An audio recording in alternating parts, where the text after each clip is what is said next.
Hello students, welcome to my channel biology world. तो हम कर रहे थे एनिमल किंगडम। तो एनिमल किंगडम में हमने कर लिया था लेवल ऑफ ऑर्गेनाइजेशन। अब हम जो नेक्स्ट टॉपिक करने वाले हैं दैट विल बी सिमेट्री।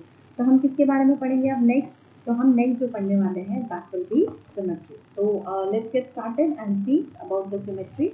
तो यहाँ पे हम स्टार्ट करते हैं सिमेट्री के बारे में। ओके, अब सिमेट्री के अंदर हम ये देखते हैं, let me change the pen. Symmetry के अंदर हम ये देखते हैं कि तीन टाइप के स्ट्रक्चर्स देखने को मिलेंगे यहाँ पे।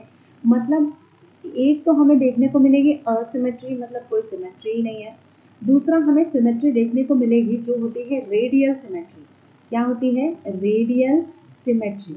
अब ये जो रेडियल सिमेट्री होती है ये क्या होती है अभी हम आगे देखेंगे। और नेक्स्ट जो होती है वो होती है बाईलैटरल सिमेट्री। नेक्स्ट क्या होती है? Bilateral symmetry. ठीक है, तो असिमेट्रिक का मतलब क्या होगा कि जो भी ऑर्गेनिज्म है उसको हम किसी भी प्लेन से कट करेंगे तो वो दो इक्वल पार्ट्स में डिवाइड नहीं होगा। तो हम कह सकते हैं कि इसके अंदर कोई सिमेट्री ही नहीं है। तो हम कह सकते हैं कि सिमेट्री क्या है? Symmetry is absent. तो इसके अंदर क्या है? सिमेट्री तो है ही नहीं। तो symmetry is absent and two equal halves are not obtained. जब हम इसको कट करने जाएंगे तो हमें इसके टू इक्वल जो हाफ्स होते हैं वो नहीं मिलेंगे, आर नॉट ऑब्टेन। तो इसके दो इक्वल हाफ हमको नहीं मिलेंगे। रेडियल सिमेट्री की बात करते हैं तो जो ऑर्गेनिज्म होगा उसको हम क्या कर सकते हैं? दो इक्वल हाफ में डिवाइड कर सकते हैं और बहुत सारे प्लेन से डिवाइड कर सकते हैं। तो organism can be divided into two equal half. तो इसको हम क्या कर सकते हैं? टू इक्वल हाफ्स में डिवाइड कर सकते हैं एंड वो भी बहुत सारे प्लेन से हम इसको डिवाइड कर सकते हैं। नेक्स्ट अपन बात करते हैं बायलैटरल सिमेट्री की। तो बायलैटरल सिमेट्री में क्या होता है कि इसमें भी हम टू इक्वल हाफ्स में ऑर्गेनिज्म को डिवाइड कर सकते हैं, बट इसमें होता है कि हम सिर्फ एक ही प्लेन से डिवाइड कर सकते हैं ऑर्गेनिज्म को, जो ये टू इक्वल हाफ्स में होते हैं वो। अब असिमेट्री जिसके अंदर हमें कोई सिमेट्री देखने को नहीं मिलेगी, उसका एग्जाम्पल हमारे पास हो जाएगा पॉलीफेरा। और रेडियल सिमेट्री मतलब हम दो टू इक्वल हाफ में डिवाइड कर सकते हैं बहुत सारे प्लेन से। तो ये इसके लिए हमें एग्जाम्पल देखने को मिलेगा सिलेंट्रेटा एंड टीनोफोरा। ठीक है, तो सिलेंट्रेटा एंड टीनोफोरा। उसके बाद हमें जो बायलैटरल सिमेट्री देखने को मिलती है तो वो देखने को मिलती है प्लेटीहेल्मिन्थस में, एस्केल्मिन्थस में,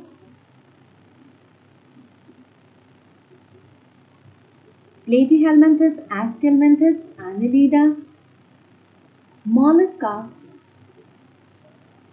इकाइनोडर्मेटा।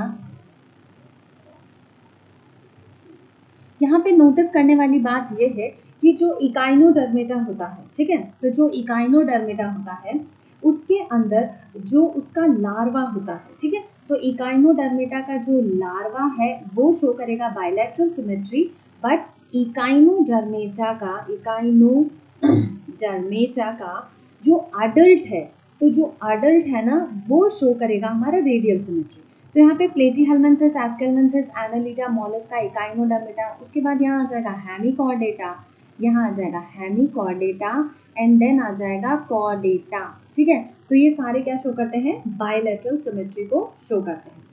अब हम आगे बढ़ेंगे और पढ़ेंगे next topic that is germ layer के बारे में। तो let me change the board को let me add the page. Okay, तो जो हमें नेक्स्ट पढ़ना है वो हमें पढ़ना है जर्म लेयर के बारे में। तो जो हमारा तीसरा टॉपिक है that will be germ layer. Germ layer के बारे में पढ़ेंगे। अब ये जर्म लेयर्स होती क्या है?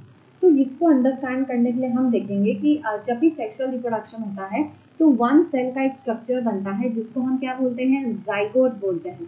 फिर इस जाइगोट के अंदर होता है क्लीवेज, मतलब एक तरीके का माइटोसिस सेल डिवीजन होता है और ये जाइगोट बन जाता है एक मल्टी सेल्यूलर स्ट्रक्चर। तो ये बन जाता है एक मल्टी सेलुलर स्ट्रक्चर जिसको हम क्या बोलते हैं? जिसको हम बोलते हैं कि ये एम्ब्रियो है। और फिर ये जो एम्ब्रियो है ना लेटर ऑन डिफरेंशिएट होके तीन लेयर्स बनाता है जिसे हम बोलते हैं एक्टोडर्म, मेसोडर्म, एंडोडर्म। जिसको हम बोलेंगे एक्टोडर्म, मेसोडर्म एंड बोलेंगे एंडोडर्म। एंडोडर्म, ये 3 लेयर्स होती हैं। अब ये जो 3 जर्म लेयर्स बनती हैं, इसी से हमारे बॉडी के सारे ऑर्गन्स बनते हैं। जैसे कि हमारा नर्वस सिस्टम और स्किन एक्टोडर्म से बन जाएगा, हमारे जो मसल्स होते हैं, ब्लड्स होते हैं, कनेक्टिव टिश्यू होते हैं, वो मीजोडर्म से बनते हैं। एंडोडर्म से हमारी जो गट लाइनिंग एंड ऑल होती है वो बनती है। तो जिन जिन ऑर्गेनिजम्स के अंदर ये 3 जर्म लेयर्स है हमारे पास, तो हमारे पास क्या है, ये 3 जर्म लेयर है। तो जिन ऑर्गेनिज्म में तीनों जर्म लेयर मिलेगी उसको हम बोलेंगे ट्रिप्लोब्लास्टिक, और जिन ऑर्गेनिज्म के अंदर हमें 2 ही जर्म लेयर देखने को मिलेगी उसको हम बोलेंगे डिप्लोब्लास्टिक। तो यहाँ पे हम देखते हैं सबसे पहले डिप्लोब्लास्टिक, ठीक है। क्या देखेंगे हम, यहाँ पे हम देखेंगे डिप्लोब्लास्टिक। तो डिप्लोब्लास्टिक का मतलब क्या होगा कि 2 ही जर्म लेयर प्रेजेंट है। तो यहाँ पे अगर हमें डायग्राम बनाएंगे तो ये हो जाएगा एक्टोडर्म और ये हो जाएगा एंडोडर्म। तो ये हो जाएगा हमारा एक्टोडर्म, ये हमने एक्टोडर्म बाहर की लेयर बना दी, ठीक है। तो दिस इज एक्टोडर्म, ये हमारा हो जाएगा एक्टोडर्म। और ये अंदर वाला जो लेयर है, दिस अंदर वाला लेयर, इसको हम बोलेंगे एंडोडर्म। तो ये हो जाएगा हमारा एंडोडर्म। और अंदर ये सेल्स नहीं है, ये सेल्स नहीं है। तो ये क्या है, सेल्स नहीं है, तो ये है non cellular gel like structure. तो ये क्या है, non cellular gel like structure है, जेल लाइक स्ट्रक्चर है, जिसको हम क्या बोल रहे हैं, जिसको हम बोल रहे हैं मीजोग्लिया। तो इसे हम बोलेंगे मीजोग्लिया। मीजोडर्म नहीं है, इसके अंदर 2 ही जर्म लेयर है, एक्टोडर्म, कौन सी है, एक्टोडर्म और एंडोडर्म। और मीजोडर्म की जगह यहाँ पे हमें देखने को मिल रहा है मीजोग्लिया, जो कि एक नॉन सेल्यूलर लेयर है, ठीक है, नॉन सेल्यूलर जेल की बनी हुई लेयर है। अब इसके लिए हमारे पास एग्जाम्पल क्या आ जाता है, तो इसके लिए हमारे पास 2 एग्जाम्पल है, that is Coelenterata and Ctenophora. तो इसके लिए हमारे पास एग्जाम्पल है सिलेंट्रेटा एंड एग्जाम्पल है हमारे पास टीनोफोरा। तो सिलेंट्रेटा एंड टीनोफोरा हमारे पास इसके लिए एग्जाम्पल है ट्रिप्लोब्लास्टिक के लिए, ठीक है। नेक्स्ट अपन आगे बढ़ते हैं, अब अपन पढ़ेंगे ट्रिप्लोब्लास्टिक के बारे में, ठीक। तो नेक्स्ट जो हमें देखना है वो हम देखेंगे ट्रिप्लोब्लास्टिक ऑर्गेनिज्म, ठीक। तो यहाँ पे हम देखते हैं ट्रिप्लोब्लास्टिक ऑर्गेनिज्म। अब ये जो ट्रिप्लोब्लास्टिक ऑर्गेनिज्म होता है, इसके अंदर हमें 3 जर्म लेयर्स देखने को मिलेगी। तो यहाँ पे हमें एंडोडर्म, एक्टोडर्म, अभी यहाँ पे हम देखेंगे कि यहाँ पे हमें क्या मिल रहा है, यहाँ पे हमें देखने को मिल रहा है एक्टोडर्म, ठीक है। तो यहाँ पे हमें देखने को मिल रहा है एक्टोडर्म। तो दिस इज एक्टोडर्म, ओके। और ये अंदर वाला क्या कहलाता है, दिस विल बी एंडोडर्म, इसको अपन बोलेंगे एंडोडर्म। और ये जो बीच की लेयर है, दिस इज मीजोडर्म। तो ये क्या है हमारा, मीजोडर्म। तो जिसके अंदर मीजोडर्म, अब यहाँ पे देखो कि तीनों ही जर्म लेयर प्रेजेंट है, all 3 germ layers are present. तो ऐसे ऑर्गेनिज्म कहलाएंगे ट्रिप्लोब्लास्टिक। तो ट्रिप्लोब्लास्टिक कौन होते हैं, तो इसके एग्जाम्पल्स में आ जाएंगे, सारे आ जाएंगे, स्टार्टिंग फ्रॉम प्लेटीहेल्मिन्थिस, तो जाएंगे प्लेटीहेल्मिन्थिस, ठीक है। प्लेटीहेल्मिन्थिस हो जाएगा, एस्केल्मिन्थिस, Annelida, okay.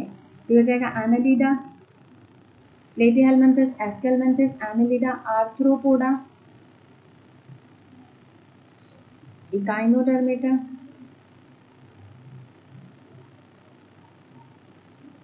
प्लेटीहेल्मिन्थिस, aschelminthes, annelida, arthropoda, echinodermata, mollusca, hemichordata and chordata, ठीक है। तो बेसिकली ये याद रखना है कि जो हमारे सिलेंट्रेट्स और जो टीनोफोर्स होते हैं वो हमारे डिप्लोब्लास्टिक होते हैं, बाकी सारे हमारे क्या हो जाएंगे, ट्रिप्लोब्लास्टिक हो जाएंगे, ठीक। नेक्स्ट अपन पढ़ेंगे सिलोम के बारे में।